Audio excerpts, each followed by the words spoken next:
Understanding the information on food labels can be confusing, and even knowing what to check can be a problem. Yes, indeed. Nutritionist Heather Leeson joins us now to share 3 things to look for. Healthier choices. Morning, Good morning Heather. to you, Heather. Good morning. Lots to get through here. Yes. But they are confusing. Yeah, it's hard to know. What do you guys look for on the labels? Well, you look for sugar, I think. Yeah. I know you explained before, and I'm always conscious of it. The first ingredient on a list of ingredients is the one that there's the most of, and they go down from there.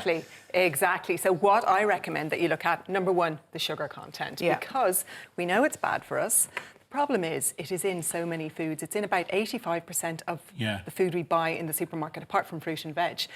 And we don't realise how much we're getting. So even something like, say, these jellies, we know they're a treat. Yes. They are definitely a treat. But I think people don't have a clue actually how much sugar is in them. And it's a little bit hard to tell. I brought a calculator along today in case anyone needed it in here. So we look at the label for these jellies. Looking at the label, so what energy, you're looking at fat. is carbohydrates, of which sugar. Okay. Now, what we should be keeping below is 6 teaspoons of sugar for a woman, 9 for a man, half of that for kids.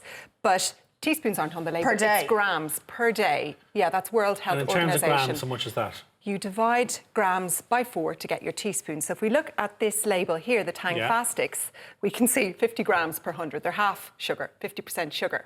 Right. Okay. Holy moly. Yeah, it's an awful lot. So in that bag, and of course the bag is not 100 grams, the bag is 140 grams. So in that bag, there's 70 grams of sugar, which is 17.5 teaspoons. Wow. It's a lot. So number 1 to look at is sugar content. And even the natural ones, because people would often say, oh, what about the natural ones? Yes, they feel like they're healthier. They're just as high in sugar. Are they? Just as high in sugar, yeah. So they're the halo healthy products that you would talk about. Exactly. And then the second thing that I talk about is, I ask people to look at is serving size, and that's where the health halo really comes into effect. Now, serving size is important because the nutritional information is related to serving size. So often that traffic light information on the front of the pack is related to serving size. So a serving of jellies, for example, might be 4 jellies, or one of those fun size packs. That's a serving. But not many people would eat that, especially if you've got a big bag in front of you. And one group of foods where it's very confusing in terms of serving size are your cereals.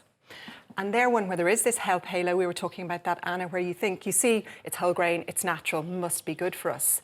But the serving size can be really confusing. Now, in terms of cereals, most of us eat way too much. That's the problem. So this here is a serving size of Cheerios. Now, it's pretty small. I know I had discussions when I was doing a corporate talk on portion size, and there was big discussion. Most people were saying, look, I eat twice that.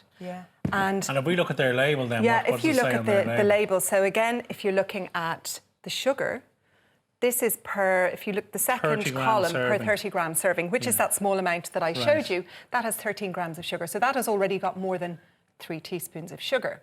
Right. Now that's bad, but if you're having twice that amount, that's 6 teaspoons of sugar before you've even left the house.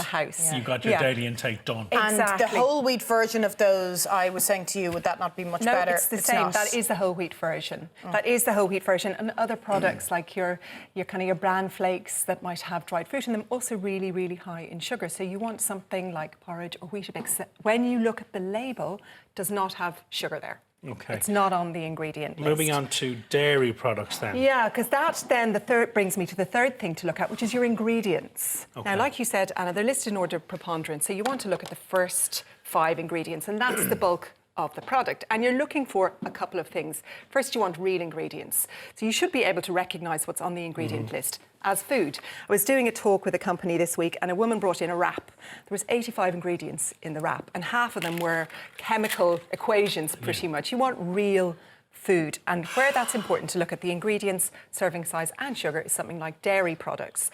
And I looked at a number of different yogurts, and again, we think yogurts, they're healthy. We want our kids to eat them. We want to eat them as a healthy snack. But the vanilla yogurt, particularly, that we looked at for the nutritional information, that was really, really high in sugar. So when I was talking to people, they're saying, right, fruit yogurt, we know that's got sugar. Vanilla is good, but actually that was the worst. So that vanilla yogurt, the nutritional information that we looked at, per 100 grams, that's 21.3 grams of sugar.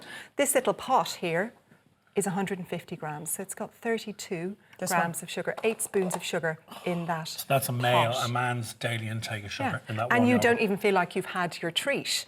Something like some of these yogurts where you add in the sweet or the crunchy bit, they're very high in sugar as well. Okay. Now, yogurt, I'm not dissing yogurt. I think it's a great product, but you're looking for natural yogurt. And if that's too bitter for you, you can add the sugar in. So add the fruit yourself to something like this. You can add in fruit, you can add jam, you can add honey. And if you look at the ingredients on those that vanilla yogurt, sugar was the second ingredient. So you can see there's a huge amount of sugar in that. So there it is. And there's another form of sugar there at the end as well.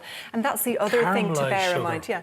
Sugar is, there's more than 55 different names for it. So it mightn't be called sugar, it might be called glucose, sucrose. Be disguised as something else. Yeah, syrup. It might even be called honey, or, you know, it might be honey, but Should it's we still talk sugar. about these sauces that sometimes make our lives a little bit easier, don't they, when you're in a hurry making a dinner? Of course, and I totally understand that. Now, the tomato-based sauces got wrapped on the knuckles a couple of years ago because they had so much sugar. They were actually classified as treats. But these type of Asian sweet and sour ones are much worse.